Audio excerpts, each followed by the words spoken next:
నమస్తే అండి అందరికీ. నేను మీ Madhavi Krishna. Welcome to my channel Madhavi Krishna's Navarasa Kathamalika Telugu audio stories. వినండి, వింటూనే ఉండండి సరికొత్త ఎపిసోడ్లని ప్రతిరోజు. ఈ కథలు కనుక మీకు నచ్చినట్లయితే తప్పకుండా సబ్స్క్రైబ్ చేసుకోండి. మీ ప్రోత్సాహమే మరిన్ని మంచి కథలని మీ ముందుకు తీసుకురావడానికి నాకు బలాన్ని ఇస్తుందన్న విషయం మర్చిపోకండి. ఇంకెందుకు ఆలస్యం, తప్పకుండా సబ్స్క్రైబ్ చేసుకోండి. అలాగే బెల్ ఐకాన్ని ప్రెస్ చేయండి నోటిఫికేషన్స్ కోసం. ప్రియ సఖి 15వ భాగం. హేమంత్ సలహాని అక్షరాలా పాటించింది సుచరిత. అందుకు చాలా కష్టపడవలసి వచ్చింది, కానీ ఆ కష్టానికి తగ్గ ప్రతిఫలం కనిపిస్తూ ఉంటే శ్రమని మర్చిపోయింది. ఎప్పటిలానే శ్రీలుతో మాట్లాడడంతో పాటుగా మెల్లమెల్లగా అన్నగారి మీద కోపం తగ్గించుకుని చిన్న చిన్న మాటలు మాట్లాడడం మొదలుపెట్టింది. రేణు శుచిని కలిసి క్షమించమని అడగడంతో చిన్న చిరునవ్వుతో తన బెస్ట్ ఫ్రెండ్ని క్షమించేసింది శుచి. మధ్య మధ్యలో స్నేహితురాళ్ళిద్దరూ తనకి చెప్పకుండా మాయమైపోవడం కష్టంగా అనిపించినా ఆ ఒంటరితనాన్ని మర్చిపోవడం కోసం పెయింటింగ్స్ వేయడం మొదలుపెట్టింది. ఒకరోజు రవి సుధాకర్ మాట్లాడుకోవడం సుచరిత చెవులు పడింది. హేమంత్ పుట్టినరోజు వచ్చేస్తోంది, ఏం చేద్దాం సుధా అడిగాడు రవి. వాడికి హడావుడి ఇష్టం ఉండదని తెలుసుగా, ఎప్పటిలానే వాడికి ఇష్టమైన బుద్ధుడి బొమ్మని గిఫ్ట్గా ఇద్దాం. అలానే అమ్మతో ఆ రోజంతా అందరం స్పెండ్ చేద్దాం అన్నాడు. అమ్మ అంటే ధాత్రి అని అర్థమైంది శుచికి. మెల్లగా అక్కడి నుంచి జారుకుంది. హేమంత్ పుట్టినరోజుకి సరిగ్గా వారం రోజులుంది. తనకి ఏం బహుమతిగా ఇవ్వాలి ఆలోచించింది సుచరిత. అద్భుతమైన ఆలోచన ఆమె మనసులోకి ప్రవేశించగానే పెదవులు చిరునవ్వుతో విచ్చుకున్నాయి.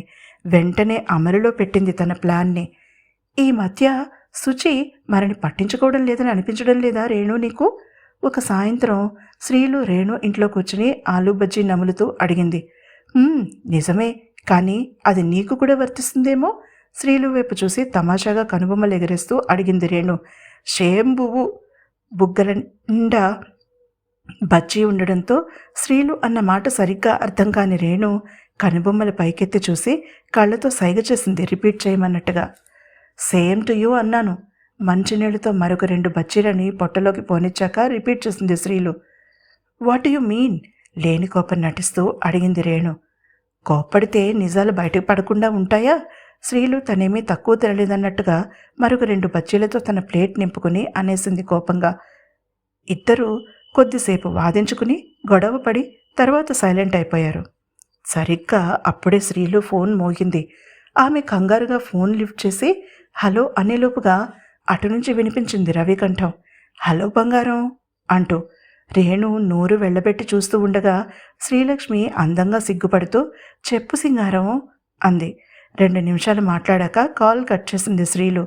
తెల్లబోయి చూస్తున్న రేణు వైపు పట్టుబడిన దొంగలా చూస్తూ వెర్రినవ్వు నవ్వింది శ్రీలక్ష్మి. నువ్వు రవీనా? టామ్ అండ్ జెర్రీలు లవ్లో పడ్డాయా? లేచి నిలబడి నడు మీద చేతులు వేసుకుని అడిగింది రేణు.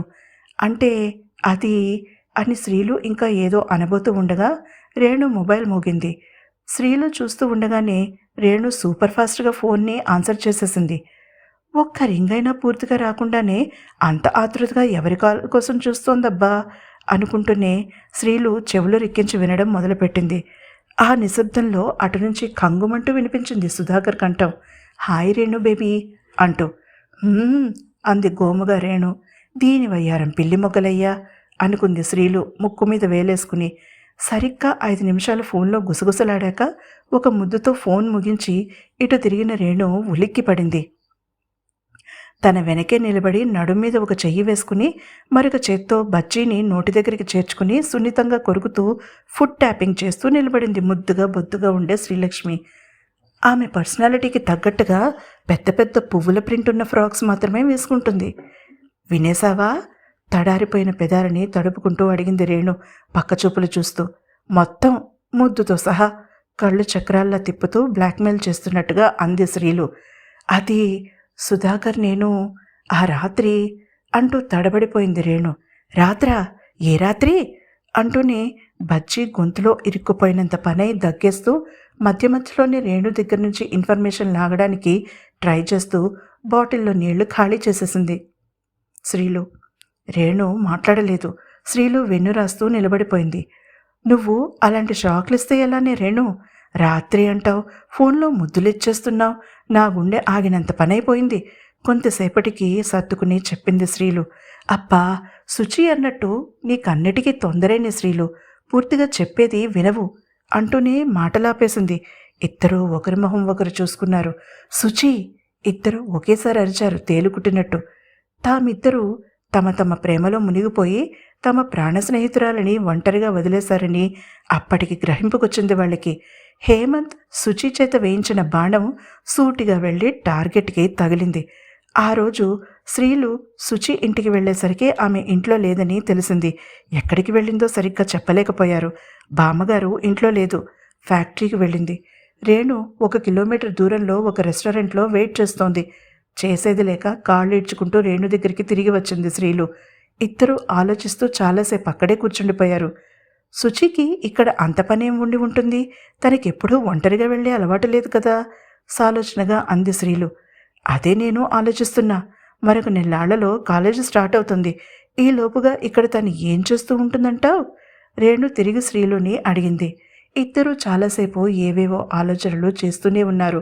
చివరికి ఎటూ తేల్చుకోలేక సుధాకర్ని కార్నర్ చేయాలని అనుకున్నారు. అప్పటికే శుచి గురించి ఇద్దరికీ ఆందోళన మొదలైంది. ఇదంతా తెలియని శుచి తన ప్లాన్ని అమలులో పెట్టి అనుకున్నది చేసేసింది. హేమంత్కి తను అనుకున్న గిఫ్ట్లు కొనేసింది. అది కూడా తను కష్టపడి సంపాదించిన డబ్బులతో. వాటిని ఓపెన్ చేస్తున్నప్పుడు హేమంత్ మొహం ఎంత వెలిగిపోతుందో ఊహించుకుని సంబరపడిపోయింది శుచి. హేమంత్కి గిఫ్ట్లు కొనాలనే ఆలోచనలో పడి తన ఫ్రెండ్స్ మీద తనకి వచ్చిన కోపాన్ని పూర్తిగా మర్చిపోయింది శుచి. వాళ్ళకి ఈ విషయం షేర్ చేయడానికి మొబైల్ చేతుల్లోకి తీసుకుని ఆఖరి క్షణంలో తనని తాను అదుపు చేసుకుంది. అంతవరకు ఆమె మొహం మీద ఉన్న ఆనందపు వెలుగు కొద్దిగా తగ్గింది. తన బెస్ట్ ఫ్రెండ్స్ ఇద్దరిలోనూ ఆ విషయం పంచుకోవాలని తహతహలాడిపోయింది ఆమె మనసు.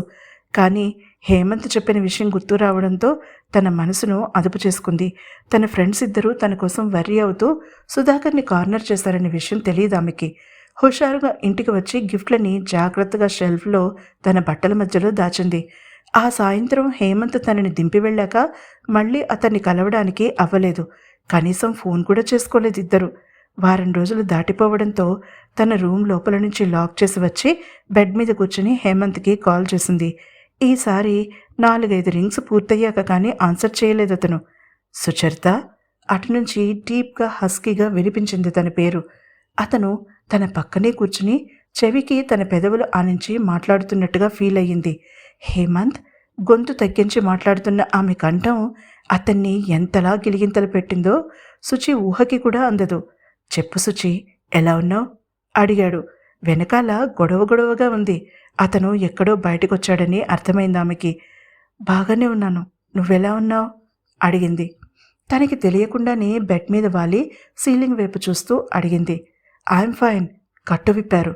చెప్పి, important call, you carry on, bye. ఎవరికో చెప్పడం వినిపించింది ఆమెకి. 2 నిమిషాల తర్వాత గొడవ దూరమైనట్టుగా కొద్దిగా నిశ్శబ్దం ఏర్పడింది. ఇప్పుడు చెప్పు అన్నాడు. ఎక్కడో కూర్చున్నాడని అర్థమైంది అతను అక్షరాలు ఒత్తి పలికిన తీరుకి. ఏం చెప్పను? అడిగింది. తనకిష్టమైన అబ్బాయితో మాట్లాడేటప్పుడు అమ్మాయిలు మరింత కంఠం తగ్గించి మాట్లాడతారెందుకనో? ఎవరైనా వింటారన్న భయమా, లేక అలా మాట్లాడితే అబ్బాయిలకి మన్మథ బాణాలు సూటిగా తగలవలసిన చోట తగులుతాయనే నమ్మకమా? ఏం చెప్పాలని ఫోన్ చేశావో అదే చెప్పు, చిన్నగా నవ్వుతూ అన్నాడు. అతని నవ్వు ఆమె చెవులను తాకి అక్కడి నుంచి శరీరమంతా మీటుతూ వెళ్ళింది సితార్ని పలికించినట్టుగా. చిగురుటాకులా కనిపించింది ఆమె శరీరం. నేను చెప్పాలనుకున్నది విని నువ్వేమనుకుంటావోనని భయం అంది. అదిగో మళ్ళీ అదే మాట.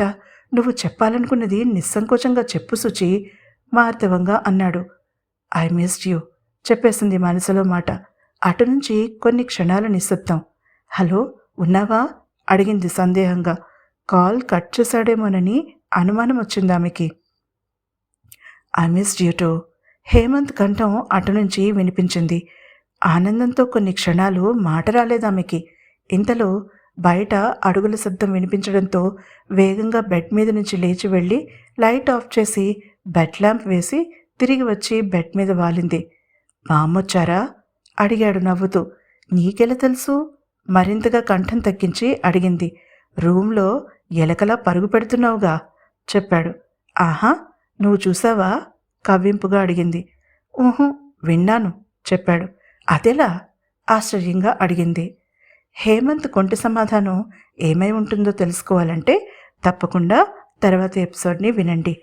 ఈ ఎపిసోడ్ కనుక మీకు నచ్చినట్లయితే తప్పకుండా సబ్స్క్రైబ్ చేసుకోండి నా ఛానల్ని.